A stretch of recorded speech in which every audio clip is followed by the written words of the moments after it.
a total of 545 agents and personnel have taken their oath of office under your stewardship.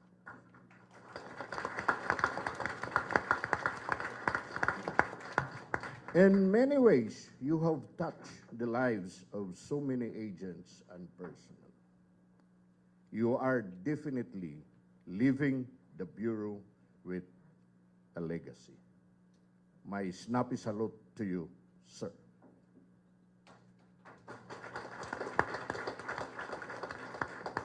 To the incoming officer in charge, Attorney Angelito Magno, our warmest congratulations.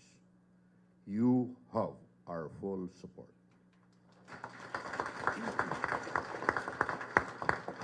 You came at a challenging time.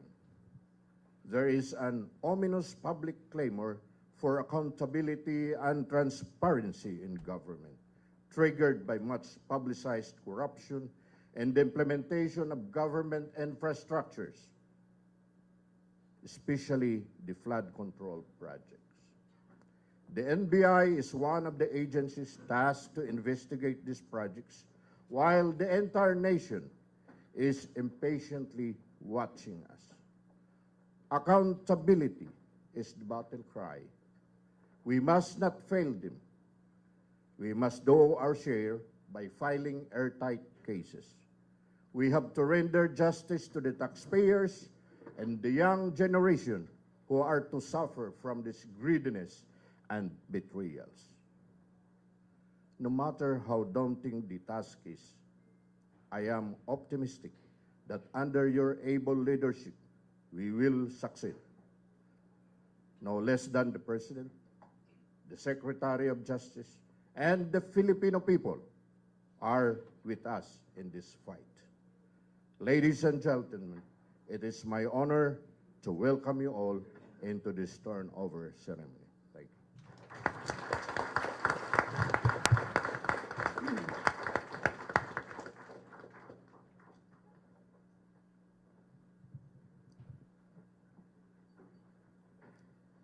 Thank you so much, Deputy Pagatpat. At this point, to set the tone of today's celebration and remind us of the values that unite us as one NBI family, let us hear from our unrelenting and committed Deputy Director for Administration, Attorney Jose Justo S. Yap.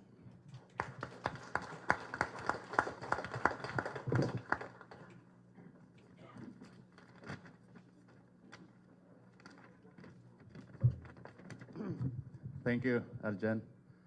Director Jaime B. Santiago, Officer in Charge, Angelito DLP Magno, members of the Directorial Staff, Regional Directors, Agent in Charge, Chiefs of Division, fellow workers in the government, guests, ladies and gentlemen, magandang umaga po sa ating lahat. Nasabi na pong lahat ni Deputy Director Tony Pagatpat, but allow me to share a short message.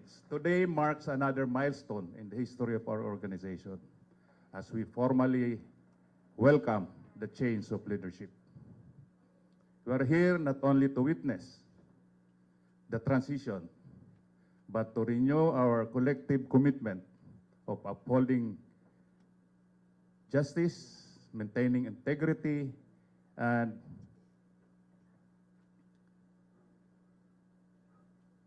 achieving excellence in the pursuit of our mission to better serve the Filipino people. Change is an opportunity and a challenge. It is a challenge for us to strengthen our efforts to address the concerns of the Bureau, an opportunity to renew our dedication. To Director Jaime B. Santiago, maraming salamat po sir sa inyong serbisyo sa NBI. Although medyo maigsi lang pong panahon, at any rate nagpapasalamat po kami. We hope that you will enjoy your retirement if ever you will decide to retire. And we wish you good health and stress-free life, sir. And to OIC Lito DLP Magno. Congratulations, and the challenge starts now as we continue with our reorganization, expansion, and modernization initiatives under RA 10867 or the NBI Reorganization and Modernization Law of 2016.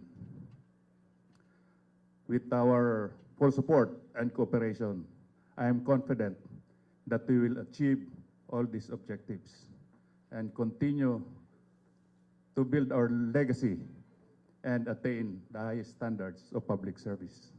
Together, let us work hand in hand to ensure that the National Bureau of Investigation remains a beacon of hope, truth, and justice. Maraming salamat po at magandang umaga po muli sa ating lahat.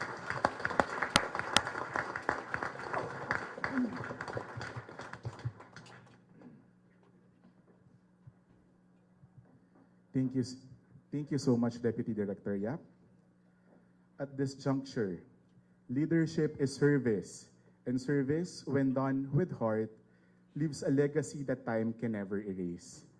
We now listen to the man who has led the Bureau with wisdom, compassion, and integrity. For his message, may we call on our outgoing director, Judge Jaime B. Santiago.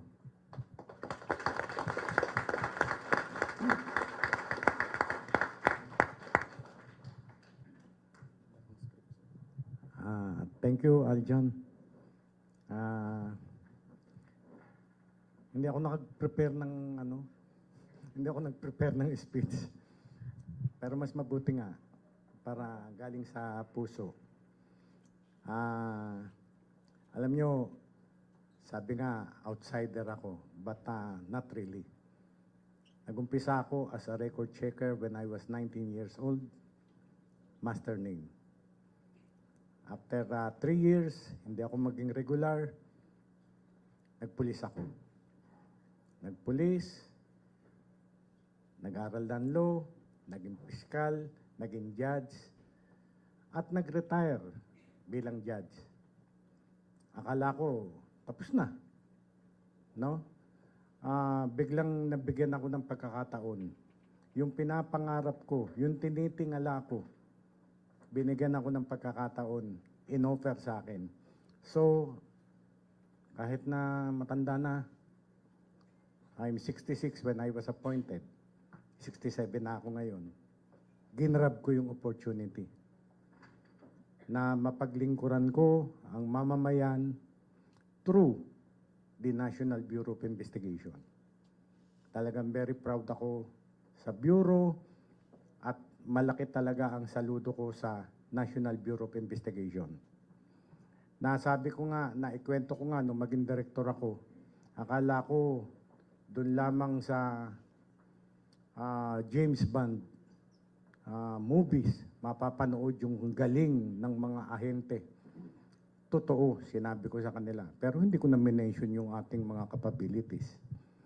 Pero sinabi ko, totoo, magaling ang NBI. No? Now, dahil nga pangarap ko ito at nilid ko ang Bureau objectively. Sabi ko nga, di baling maging unpopular, pero right. Maaaring madinig na, ma-trade ako, masabihan ako na ungrateful, pero right. Maraming beses kong ipinaglaban ng Bureau. May isang pagkakataon, alam ni Glenn Ricarte, ni A.D. Ricarte na pinaglaban ko. Sabi nga niya, ngayon lang nagkaroon ng direktor na ipinaglaban ng Bureau. Hindi yun sa pagsunod lamang. So, pero yung aking effort mukhang kulang or hindi nagustuhan ng nakararami. So I was forced to resign. Pero inahahabiling ko, hayaan yung ihabiling ko ang Bureau kay Attorney OIC Lito Magno. No? Ano ko lang, let us lead the NBI, the Bureau, objectively. No? Ako, I have never been subjective. Kahit galit ako sa tao, kailangan promoted. Kahit naman kakampi ko, kahit naman paborito ko, kahit na, well, kailangan kastiguhin. That is all for the Bureau. So, wala na akong further masasabi, kundi, Lito, good luck. We have been friends. Remember, pag upo ko, nag-retire si Sir De Guzman, siya talaga ang pinaglaban ko maging chief invest. Sabi ko, Lito, during that time, during those days, Lito, tignan mo ang line-up. Ikaw lang ang abogado among ADs. Tama. Si Sir Pagatpat, si Sir Yap, mawawala, ikaw maiiwan. Ikaw ang mag-hone ng sarili mong future. Ayusin mo. So, siguro, nadinig naman ni Lord ang prayer ni Lito at yung aking mga ayan, eto na. So, I am turning over the Bureau to the good hands of Lito. May you lead objectively, Lito. Thank you. Salamat po.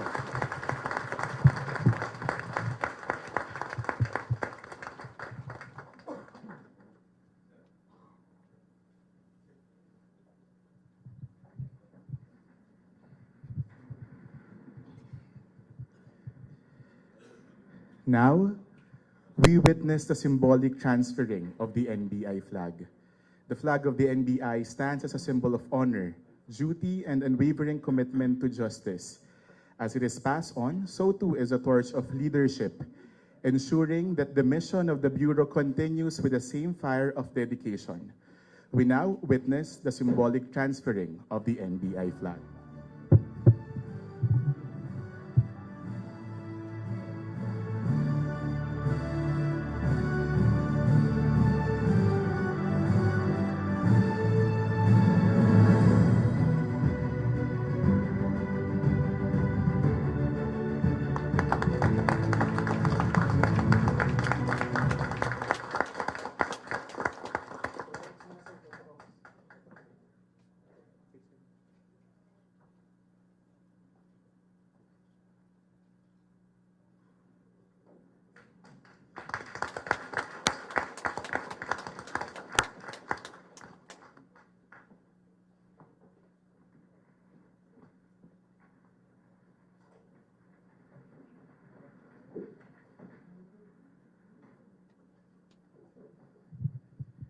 Thank you so much.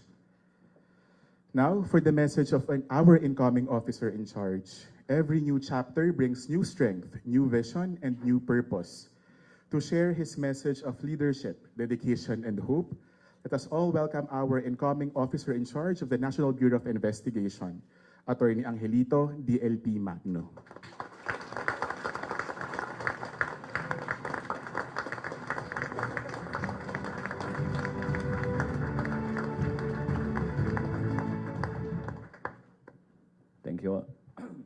Thank you, Aljon. Please sit down.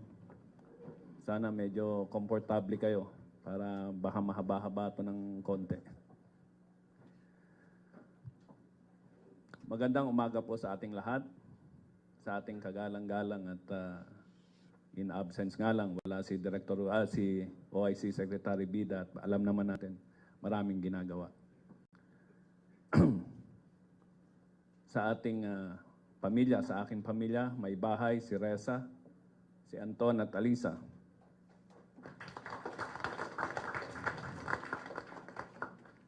Sa ating direktor, Judge Jimmy Santiago at sa kanyang pamilya, gandang umaga po. Sa ating pamunuan, mga kasama, mga kapwa lingkod bayan, kaibigan, mga batchmates, brethren, magandang umaga po sa lahat. Standing here now, I am filled with gratitude and humility. I never dreamed that one day I would lead the very institution where I first learned what service truly means. I began not as a lawyer, not even as an agent, kundi isang record checker ng Director Jimmy. Pareho po kaming nangangalkal, yun ang tawag ni Sir Jimmy. Kalkal records, no? My task was simple: to check the names of those clearance applicants, kung may record o wala. Yet, in those ordinary tasks, I have found extraordinary purpose. I saw men and women working quietly, honestly, and without complaint. Talagang tatak ng isang NBI. People who taught me that in this bureau, no job is too small when it is done with integrity, and no servant is too low when it is done with dignity. That was my first lesson in justice. I studied law at night, one class, one exam, one sacrifice at a time. I wanted not just to rise, but to rise with purpose. When I passed the bar and returned as an agent, I carried with me the lessons of every floor that I had swept nung ako po ay isang laboratory technician sa UST habang nag-aaral. Every name I have checked, every leader who showed that power is only borrowed, but character is owned. Every step of my journey in the Bureau, from being a record checker to special investigator, from agent and now as your officer in charge, has been guided by faith, perseverance, and a belief that justice is never out of reach when good people refuse to give up on it.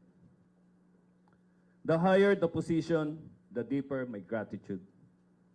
The greater the responsibility, the humbler the heart must become.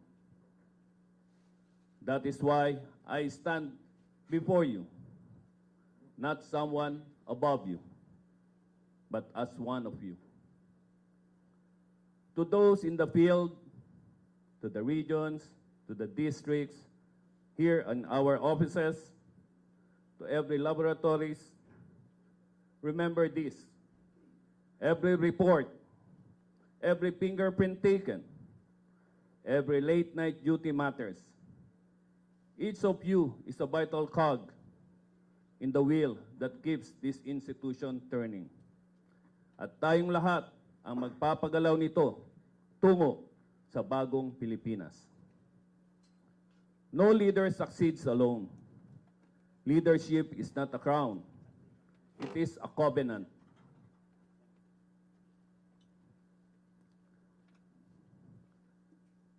It is only as strong as the people who chose to believe in it. When, when everyone, regardless of rank, works toward a single goal, with purpose, something powerful happens. The whole becomes greater than the sum of its parts. The Bureau becomes not just an agency, but the hub of the Republic. Ito ang sentro ng katotohanan. Umiikot para sa hustisya at para sa ating pagtitiwala ng ating mamamayan. I thank President Ferdinand R. Marcos for giving me this honor, yung pagtitiwala na mapaglingkuran kayo at ang ating taong bayan. Kasama na rin po ang ating former Justice Secretary, Boying Crispin Remulla, sa kanyang tiwala at guidance na binigay sa NBI nung siya po ay ating nasa DOJ. Their trust strengthens our resolve to guard the integrity of this institution. To my predecessor, sir, thank you for your service and dedication. We will honor your legacy, not just by continuing your program, but by infusing them with renewed courage, conscience, and clarity. We live in times when trust in government is fragile, when corruption tempts, and when power often bends the law to its will. But let the NBI stand as proof that to uphold the law is not to twist it toward influence, but to hold it straight for all. The line we walk is narrow and steep, but it is sacred. And we were chosen because we have the strength and moral compass to walk it. Sa ating pagsulong, nais ko nagabayan tayo ng 5 haligi ng reforma at pagbabago. Una, we will sustain our ongoing investigation and reforms, ensuring that the pursuit of truth is never interrupted by fear or favor. Pangalawa, we will modernize our capabilities through training, technology, and teamwork. So no agent fights today's crimes with yesterday's tools. Ikatlo, accountability is our currency. Pag nawala ang tiwala sa atin, napakahirap na pong ibalik. Pang-apat, we will take care of our people. The NBI's greatest asset, aside from its mandate, it's its own men and women. When we protect those who serve, they will protect the nation with pride. At pang-lima, we will bring the Bureau closer to the people. We will listen, engage, and stand beside communities because justice is strongest when it is shared. At sa linyadang ito, mayroon po akong tinatawag na Project Linang, an acronym for Leadership, Integrity, and Nurturing Accountability Nationwide Grid. To cultivate ethical leadership across generations of agents. We will advance the Digital Justice Initiative to modernize case management and forensic processes. We will strengthen the NBI Academy of Excellence to raise not only competent but also compassionate investigators. We will adopt an open bureau policy promoting transparency while safeguarding investigative integrity. And we will bring the Justice on Wheels program to remote communities, proving that the reach of justice extends as far as the Filipino dream. Each of these is a legacy in motion. Isang pangako ng ating ahensya ay hindi lamang krimen ang susugpuin, hindi ang pagbalik ng paniniwala sa kapangyarihan ng batas. The rule of law itself.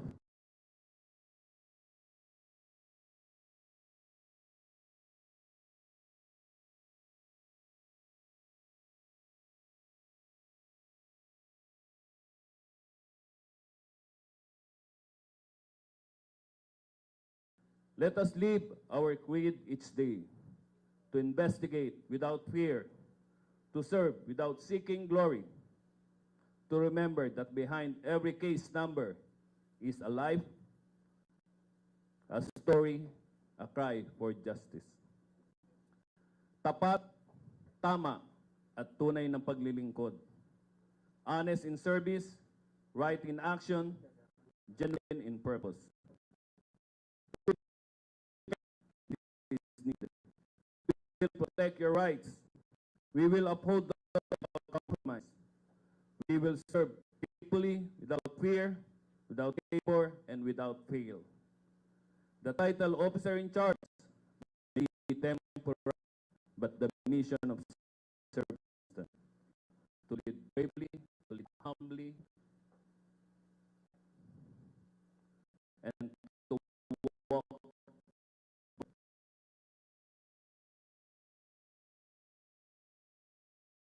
and one honest man at the top can make the whole system breathe again. And let us make the NBI the benchmark of honor once more. Mabuhay ang NBI at mabuhay ang sambayanang Pilipino. Maraming salamat po.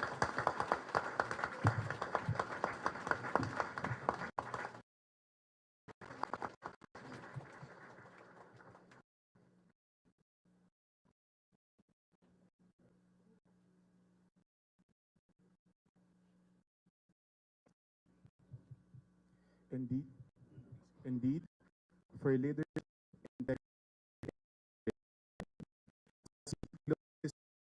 let this day remind us that leadership may change, but the mission remains to serve with honor, uphold justice, and protect the Filipino people.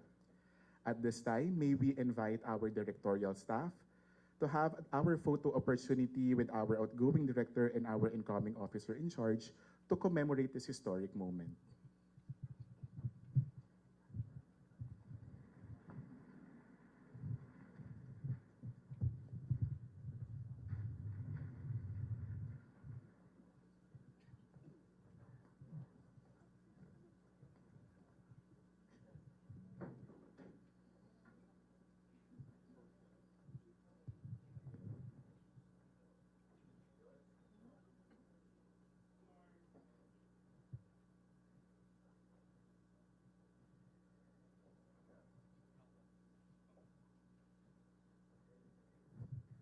Maraming salamat po sa ating directorial staff.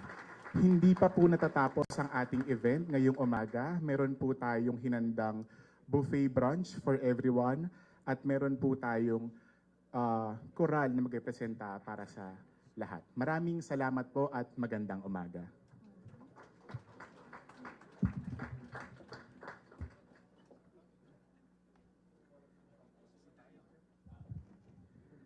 Today, we gather to mark an important moment in the continuing story of the National Bureau of Investigation, a moment of transition, of gratitude, and of renewed commitment to service. As I remember, the little dream, a dream to serve with integrity, to protect with courage, and to lead with a heart that never gives up. Those who have carried this dream before us have built a foundation of honor and dedication. Today, we express our deepest gratitude to them, and we entrust this same dream to those who will carry the mission forward. May this ceremony remind us that every dream, when guided by faith and perseverance, can grow into a legacy that inspires generations to come.